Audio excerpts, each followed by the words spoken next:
সাধারণ মানুষের হাতে কাজ দেওয়া, পেটে ভাতের ব্যবস্থা করে দেওয়া। সরকার সেখানে ব্যর্থ।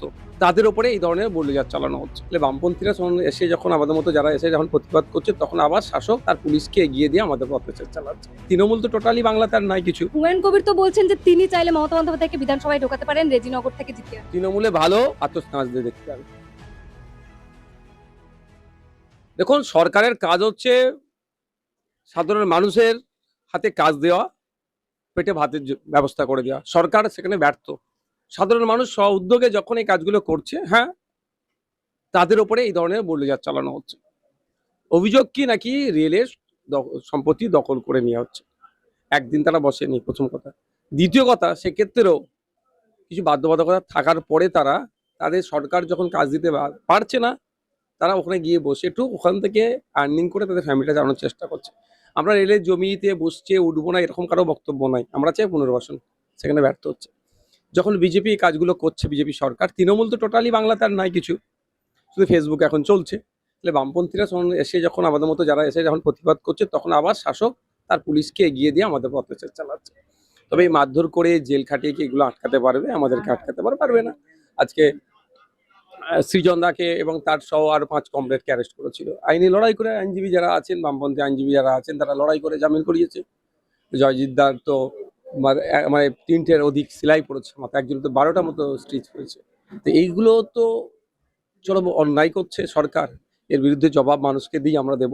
তবে একটাই কথা, যে এই যেগুলো পুলিশকে এগিয়ে দিয়ে মারধর করে যদি মনে করে শাসক তার এই যে উচ্ছেদের পরিকল্পনা সব বেসরকারীকরণ করতে বড় বড় পুঁজিপতিদের হাতে তুলে দেওয়ার চেষ্টা হচ্ছে, এটা ব্যর্থ হবে। বিজেপি নেতাদের একাংশরা তো একাংশ বলছেন যে হকাররা গরিব নয়, হকাররা লাখ লাখ টাকা ইনকাম করে। এখন ব্যাপারটা হচ্ছে, এখন বিজেপি নেতারা এখন শাসন কার্যে আছে না, এটা এটা যেটাই বলবে এটা বাণী হয়ে যাবে। এটা ব্যাপারটা এখন এ ধরনের। ফিরহাদ হাকিম একটা সময় যা করলো বলতেছিল বাণী ছিল। চাকরি চুরি করেছিলেন, জেল কেটেছেন পার্থবাবু, তার কথাটাও বাণী ছিল। যে গরিব হকারের উপর অত্যাচার হচ্ছে তাকে যে জিজ্ঞাসা করুন, সেই বলতে পারবে কি হচ্ছে। গত রাত্রে যাদের বাড়িগুলো ভেঙেছে, যাদের দোকানগুলো ভেঙেছে, আজকে তাদের দিনটা কিভাবে চলছে, তাদের সামনে বুমটা যে ধরুন আমাকে না ধরে বিজেপির কোনো নেতাকে না ধরে তারা বলতে পারবে কত তারা কত মানে আতঙ্কে দিনটা কাটাচ্ছে। শওকত মোল্লা এনআইএর হাতে গ্রেপ্তার হয়েছেন, আজকে জাহাঙ্গীরও গ্রেপ্তার। অনেক আগে গ্রেফতার হওয়া দরকার ছিল, লেট হয়ে গেছে গ্রেফতার করতে। মমতা বন্দ্যোপাধ্যায় তো দল বাঁচাতে পুরো মরিয়া, দিল্লি ছুটেছেন, এখন ইন্ডিয়া জোটের সঙ্গে বৈঠক করতে চাইছেন। ইন্ডিয়া জোটকে তো উনি ভেঙেছেন না, এই 24-এ বিজেপি ক্ষমতায় আসতো। উনি দায়িত্ব নিয়ে বেশ কয়েকটি রাজনৈতিক দলকে বার করে নিয়েছে বিভিন্ন স্টেট থেকে, দিয়ে বিজেপিকে সুযোগ করেছে। পাপ করেছিল, এবার তাকে তার উপরই পড়ছে। বিজেপি তো ভালো তৃণমূল বাচ্চা এখন। সুনীল বানসালও বললেন একে নেবো না ওকে নেবো না বললে হবে না, হিন্দুদের একজোট করতে হবে। ধরুন একটা কথা বলবো, তৃণমূলে ভালো আতস কাঁচ দিয়ে দেখতে হবে। তবে আর একটা কথা বলি, সেই 10 চক্রে ভগবান ভূত আছে। যে একটা ভালো ছিল, ওই ওদের চক্রে পড়ে সেগুলো খারাপ হয়ে গেছে।